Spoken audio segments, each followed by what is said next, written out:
El día de hoy me toca dar un pequeño taller respecto de la tradición oral de la poesía campesina.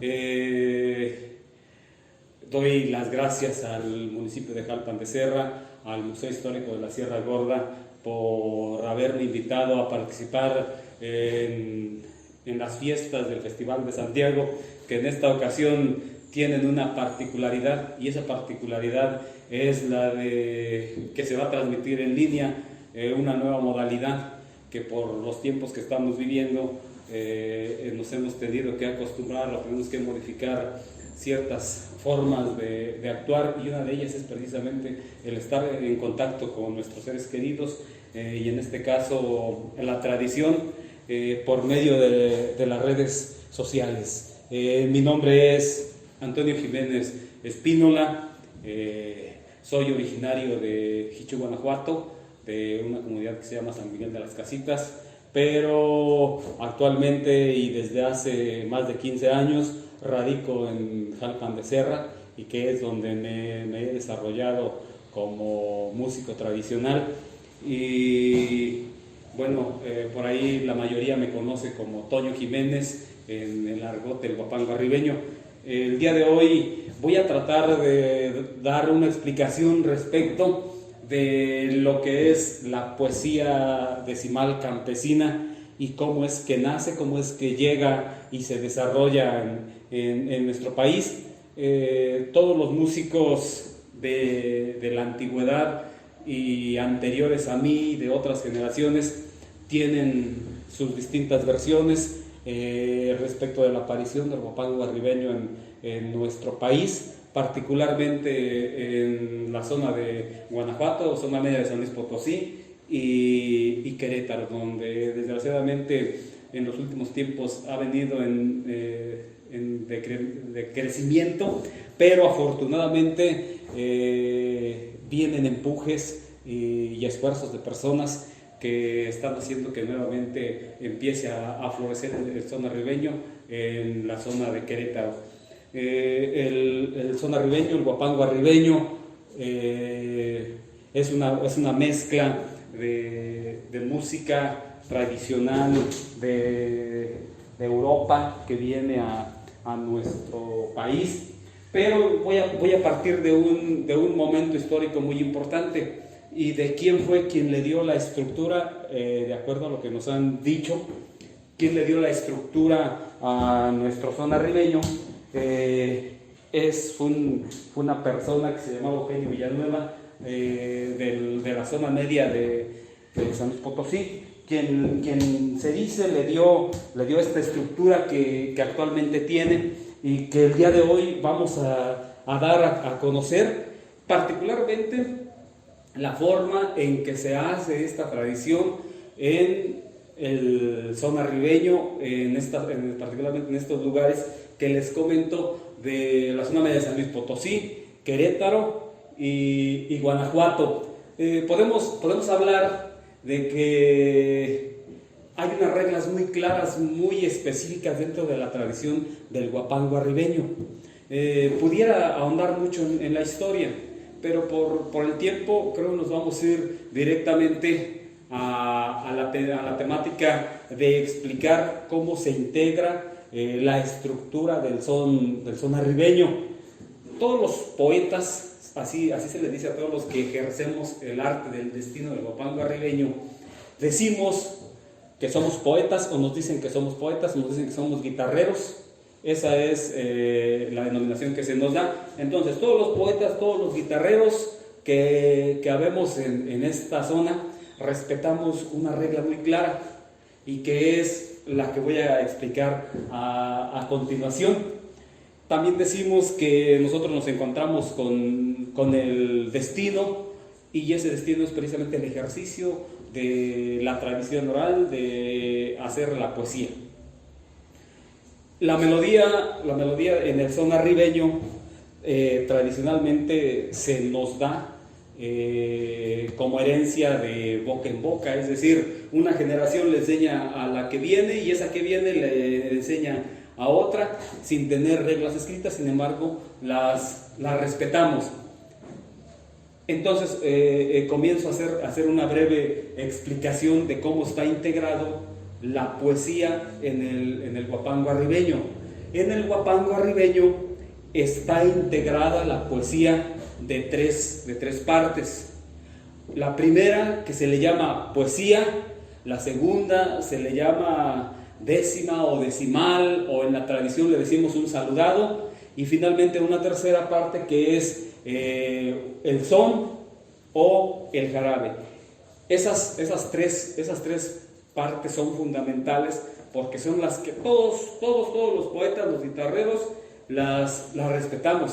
Sin embargo, tienen una dificultad algo compleja, sobre todo los que estamos dentro de esta tradición, y ahorita lo vamos a ver. Primeramente, por aquí en la pantalla, a ver si se ve bien. Aquí tenemos en el número 1 una explicación respecto de lo que es la poesía, y tengo ahí que dice que son versos recitados por el poeta o guitarrero con una estructura específica en décimas que pueden ir desde 5 sílabas hasta 14 o más, comandadas por una planta misma que tiene reglas, y que sin estar escritas, todos los trovadores y decimistas en el son arribeño respetan o respetamos. Entonces, repito, pueden ir desde 5 sílabas hasta 14 sílabas, y todas tienen que tener la misma estructura. Para explicar esta primera parte de la poesía, yo elegí una poesía de 10 sílabas. Todas, absolutamente todas, son de 10 sílabas. La primera parte de los 4 renglones con la que estoy empezando dice así: en esta tierra hay tradición, magia, cultura y alimento. Entre sus calles lo suculento le dan sabores a la región. Esos 4 renglones se le denomina planta, y es lo que cantamos, y podemos decir: en esta tierra hay tradición, magia, cultura y alimento. Entre sus calles lo suculento le dan sabores a la región. Así es como se canta esa planta, con una estructura A, B, B y A. Que quiere decir que todas las A riman y las B riman también. Vamos a dar la siguiente explicación, y lo vamos a anotar. El primer renglón, que dice: en esta tierra hay tradición.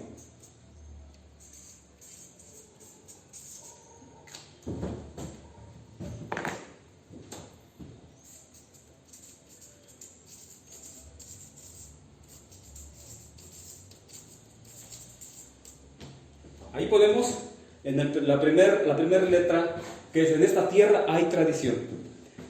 Enseguida viene el desarrollo de los versos. Regularmente hacemos 5 versos, pero aquí es donde en el siguiente paso viene una complicación en la que nos enfrentamos todos los trovadores arribeños cuando estamos empezando a aprender a cantar con esta estructura, porque hay algo aquí que se tiene que ensamblar con esta planta, con esta poesía de la planta. Aquí, en el 6º y 7º renglón, deben rimar con esto, con tradición. Entonces, todos los cantos que hagamos a partir de aquí deben de rimar 6º y 7º renglón con tradición. Vemos 1, 2, 3, 4, 5, 6 y 7. El 7 dice emoción, el 6 dice emoción, el 7º dice rincón, y rima con tradición. Y el último, el 10, tiene que ser este primero, este que dijimos ahí. Entonces, yo como poeta recitaría de la siguiente manera. Diría: en esta tierra hay tradiciones y en sus calles se teje historia, que se suscriben en la memoria y las adornan los buenos sones, siendo testigos sus callejones de su grandeza y de emoción.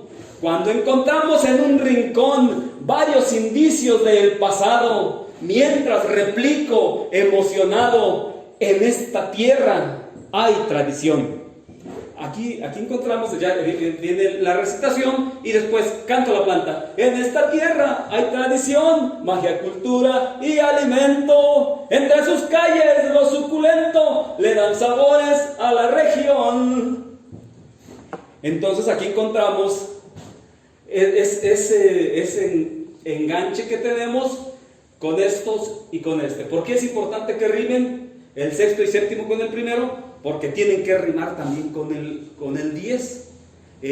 Bueno, espero y no esté tan enredoso esto, pero las letras que tenemos aquí son precisamente para ir viendo cómo se van enlazando las palabras. Bueno, ahorita me paso al siguiente renglón al siguiente verso para ver también cómo está estructurado y que es lo mismo. Nuevamente aquí, en este segundo verso únicamente anoté 2. Nuevamente, sexto y séptimo renglón deben rimar con el primero, que dice: en esta tierra hay tradición. Y entonces el segundo verso yo lo recitaría y diría: nuestra cecina con enchiladas es el platillo tradicional, y las gorditas y un tamal son complemento de las topadas. Entre los cerros las alboradas van adornando sin dilación el horizonte, y hay razón para hacer fiesta, para vivir. Y nuevamente vuelvo a decir: en esta tierra hay tradición.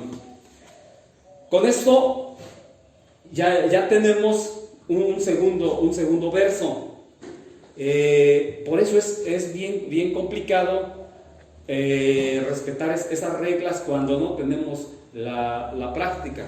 Alexis Díaz Pimienta, un repentista cubano, dice en su libro de la teoría de la improvisación poética que tenemos que tener un banco de rimas para no complicarnos cuando tengamos que estar trovando o estar improvisando, porque por lo complejo que es.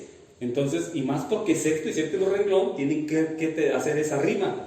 Y entonces, si estamos improvisando, hay que sostener la rima para poder tener un buen término de lo que queremos decir. Hay otra cosa muy importante que también cito a Alexis Díaz Pimienta en su libro de la improvisación, de la teoría de la improvisación de la poesía. Dice que cuando utilizamos o estamos haciendo una décima, el quinto renglón o el quinto verso tiene que ser el puente para darle coherencia a los otros cinco que siguen. Si en ese quinto renglón no logramos tener un puente correcto, no va a tener sentido nuestra poesía. Entonces, si estamos dentro de esto y estamos haciendo una décima, hay que cuidar que en el quinto verso se utilicen las palabras adecuadas para hacer un buen puente y pueda pasar a la siguiente. Mismo Alexis Díaz Pimienta en ese libro dice que a eso se le llama arrebol. Entonces, si logramos manejar ese arrebol de una manera contundente, entonces vamos a poder hacer una décima muy bonita. ¿Por qué? Porque va a tener sentido. Esa es la primera parte. Dentro de nuestra tradición del son arribeño, esto luego no lo aprendemos, lo tenemos ya memorizado. Porque a veces es complicado estar toda una noche completa o a veces hasta parte del día haciendo esos versos, y a veces se complica por la cantidad inmensa de versos que hacemos. Entonces esa es la primera parte que nos aprendemos. Aquí únicamente puse dos versos. Y recapitulo para pasar a la siguiente parte de la poesía. Que sexto y séptimo renglón deben rimar con el primer renglón de mi planta. Y el último renglón de la décima, que es el 10, debe ser el primero de mi planta. Esto es en nuestra tradición del son arribeño. Únicamente tomé 2 décimas, pero regularmente usamos 5. Y de ahí para arriba las que se quieran utilizar. Ya que acabo de cantar la poesía, de recitar la poesía, la que va aprendida, viene entonces algo que se llama un decimal. Y ese decimal es otra décima, octasílaba. Esa va de la siguiente manera.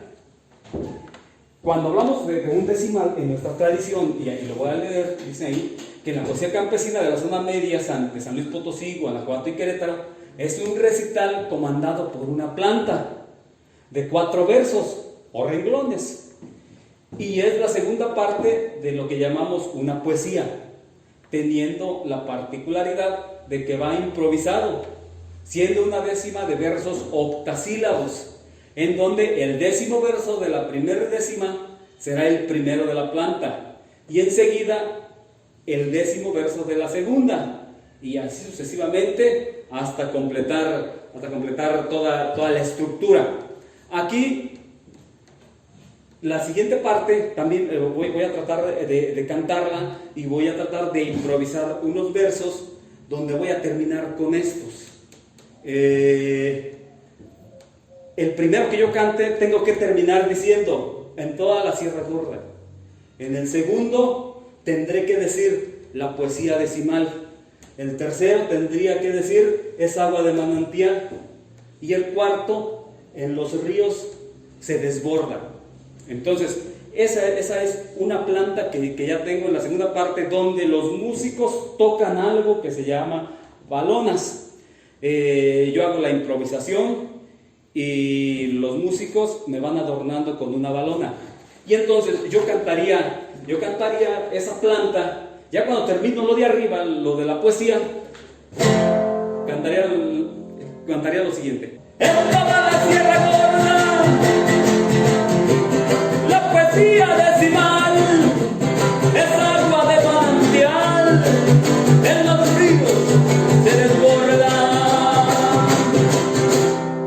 Ahí yo estoy ya cantando esa planta. Entonces voy a improvisar una para empezar y terminar con cada una de estas, y diría: ¡ay, cuantísima emoción visitar Calpan de Serra, bien plantada en la sierra, entregando el corazón para hacer fiesta! ¡Hay razón! Y con esta guitarra sorda voy echando a la borda para que no caiga el sueño, que se oiga el son arribeño en toda la Sierra Gorda. Y ahí entra nuevamente el adorno del violín, y ya, si se dan cuenta, concluí con en toda la Sierra Gorda. El siguiente que voy a cantar tiene que decir la poesía decimal. Entonces empezaré así: por la sierra la topada luego se deja sentir, donde empiezan a discernir poetas, y ay, qué chulada si llega la madrugada.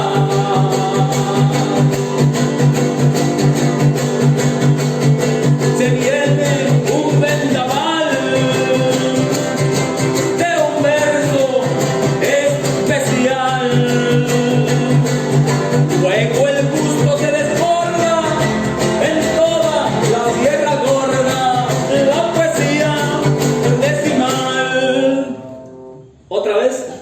terminé con el segundo verso. Luego entonces viene el tercero y lo tendría que terminar con es agua de manantial. Y yo cantaría de esta manera. Que vivan siempre los sones, el huasteco y arribeño, que no nos calan ni el sueño, escuchando sus versiones, nos desatan las pasiones.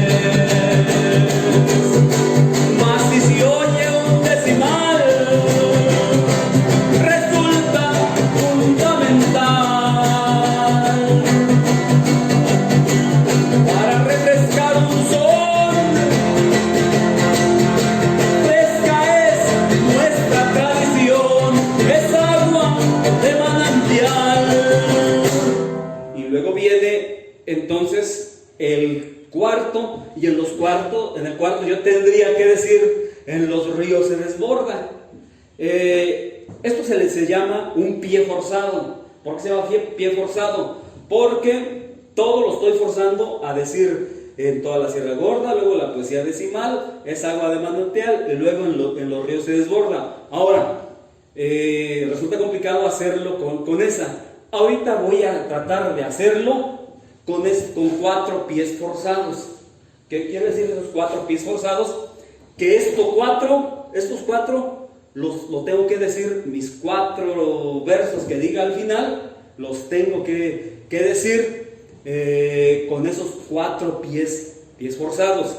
Y yo diría de esta manera: que viva por siempre el sol y la poesía decimal, que resulta especial en todita esta región, y se abre el corazón de esta guitarra sorda en toda la Sierra Gorda. La poesía decimal es agua de manantial, en los ríos se desborda.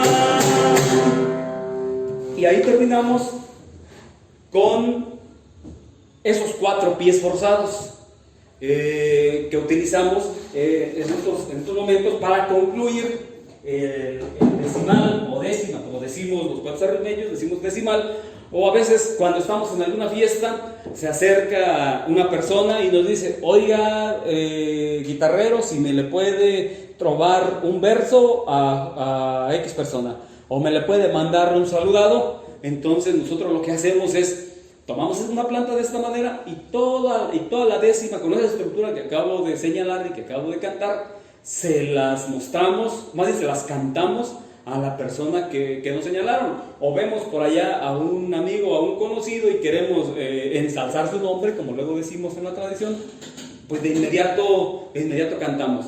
Entonces, así es como sería la segunda parte. Luego después, cuando terminé ahorita con este último, yo hago un doble en la guitarra.